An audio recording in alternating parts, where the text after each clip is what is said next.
newe na wado newe na wado do gbeme ndo newe na wado newe na wado do gbeme dandan segboni na pe mi ma do gbeme fo pede newe na wado do gbeme semana undewe umbo wa dede do me de todo san funu bo o me de todo gbadanu semana undewe umbo wa dede do me de todo san funu bo o me de todo gbadanu aja hozembo hoze tandan segboni na pe mi ma do gbeme ho pede newe na wado do gbeme.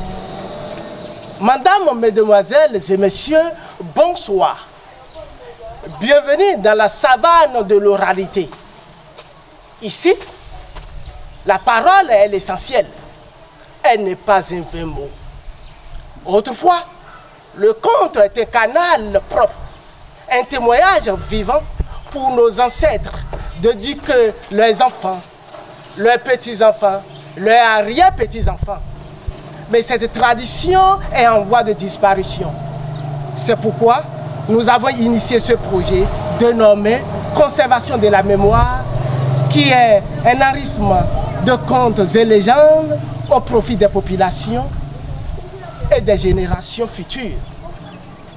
Nos remerciements à World Media, Carrefour Jeunesse, Siemed Sal, Trivanidas Sal, Citypool Security, Fonds des arts et de la culture qui nous ont aidés pour la réalisation de ce projet.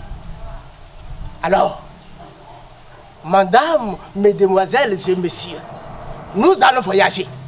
Nous allons voyager à travers les airs de la parole pour écouter les contes de chez nous.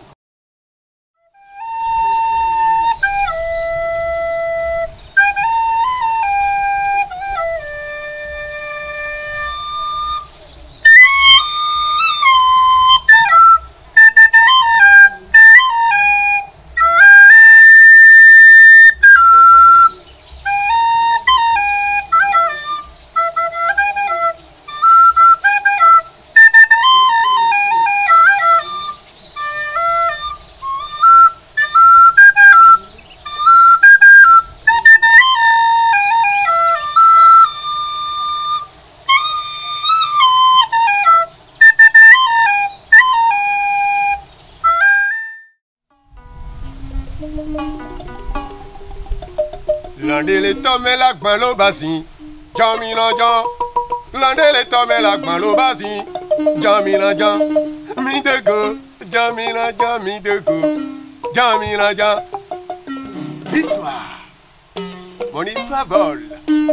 Vole et voyage à travers les villages, les contrées, les hameaux et les coins les plus reculés du monde et atterrir sur un village. Et dans ce village vivait un homme appelé La Barbe. C'était un grand chasseur, le plus redoutable pour les animaux sauvages.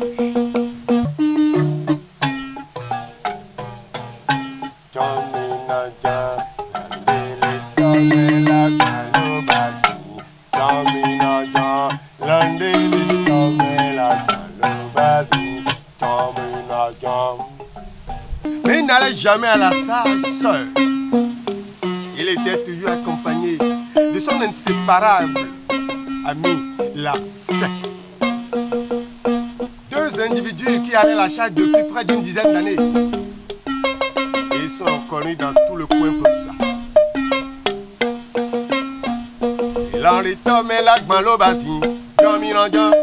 Il en est tombé la gbalobasi, Jaminandjan. Ma grand-mère me disait toujours, il n'y a pas cet animal qui peut inquiéter le caïman dans son marigot. Les deux amis alors entreprirent d'aller en chasse ensemble. Ce jour-là, c'était un beau jour. Ils ont abattu beaucoup de gibier et la gibecière était pleine à craquer. Et le moment est venu enfin de repartir le butin. Alors comme d'habitude, un pour toi, un pour moi, un pour toi, un pour moi. Mais subitement une idée géniale traversait l'esprit de la fête. Et Il dit, mon ami la barbe, je voudrais que tu me laisses rentrer ce jour avec tout le butin. Je suis persuadé que demain, nous aurons 2 fois meilleur. Et là, tu pourrais rentrer seul avec tout. Une idée pas gênante quand même pour la barbe. Alors, il accepta aussitôt. L'affaire ramassa tout. Et alla en famille. Et c'était une grande fête. Parce que le lendemain, ce serait alors le tour de la barbe. Landele tome la gbalo basi. Jamina jan. Landele tome la gbalo basi. Jamina jan. Alors le fut arrivé. Alors aussitôt le lendemain, les deux entreprirent encore d'aller à la chasse. Et imaginez, c'était aussi un autre beau jour. Ils ont abattu 2 fois plus de gibier que la veille. La gibecière ne pouvait tout contenir. Et c'est le tour enfin du chasseur et la barbe de rentrer avec tout le butin. Ce fut le moment idéal de montrer à sa famille que leur amitié était plus que tout. Alors que la barbe ramassait les butins et entassait et faisait son temps pour pouvoir rentrer chez lui, la fin alors lui proposa encore une autre idée. Mon cher ami la barbe, je te l'ai dit, aujourd'hui nous allons trouver 2 fois meilleur qu'hier. Tu ne l'as pas remarqué? Voilà.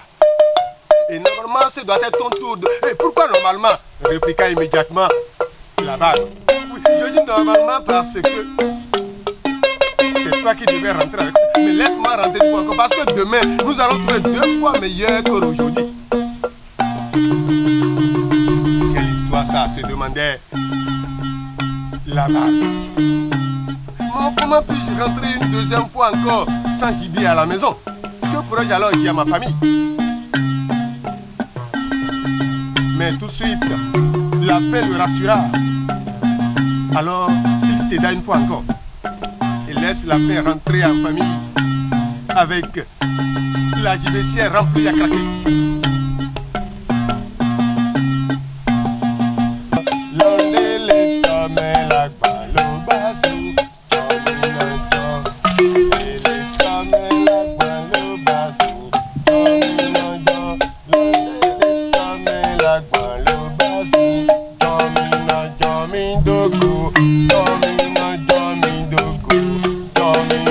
Alors, le 3e jour,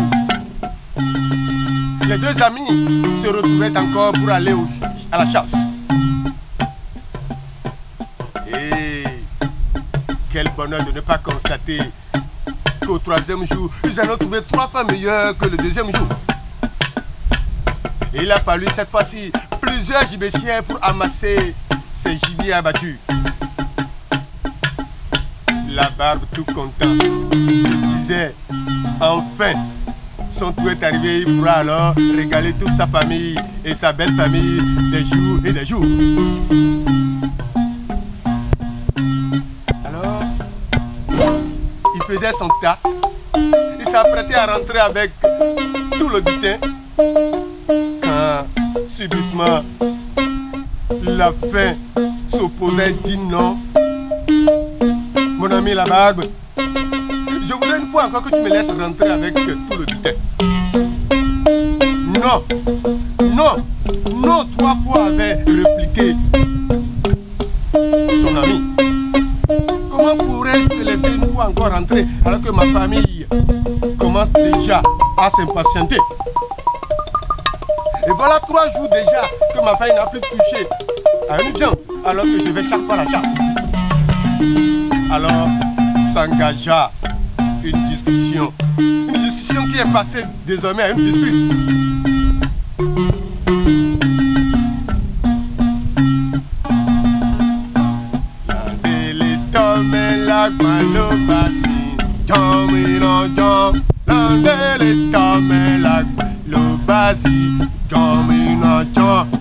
Alors, et alors, une bagarre se déclara entre les 2 amis. Des coups des coups de pied, des coups de poing. Tout ce qui était bon pour se battre intervenait dans cette bagarre. Les deux se renversaient. Et c'était une lutte acharnée. 1 heure, 2 heures, 3 heures. Le combat était toujours là. Il n'y avait pas toujours de gagnant. Ce fut un combat de gladiateurs. La barbe donne un coup mortel. À la fin, il esquiva et répliqua. La barbe également esquive. Et ce fut alors une lutte acharnée. 1 heure de temps après, le combat était encore là. Les deux amis se donnaient des coups de poing, s'évitaient des coups de poing, se renversaient. Alors, 2 heures, 3 heures, 5 heures, et toute la journée, les deux amis se sont battus. Et il n'y avait toujours pas de gagnant. 2 jours plus tard, toute la population était rassemblée, curieux de savoir celui qui allait sortir vainqueur de ce combat. Et au 3e jour, comme on n'en pouvait plus, on fit appel au chef du village pour qu'il intervienne afin de séparer ces deux amis entre-temps inséparables. Seul le gagnant pourrait rentrer avec le butin.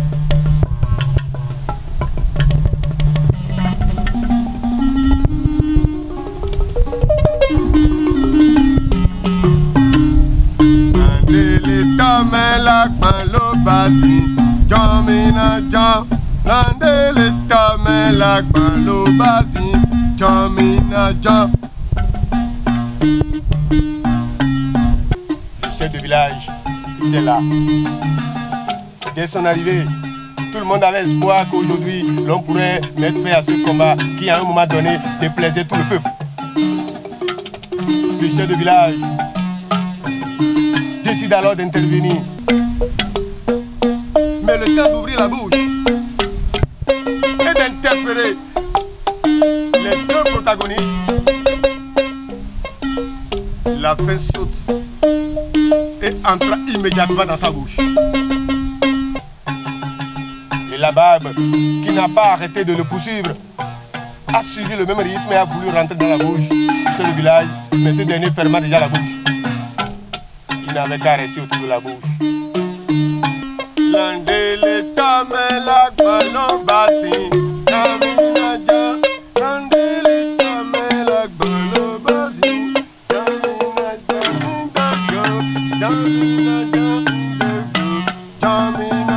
Et depuis ce jour, l'homme a toujours faim parce que la faim, une fois entré dans le ventre, n'en a plus jamais ressenti. Et depuis tout ce temps, l'homme a toujours de la barbe autour de sa bouche.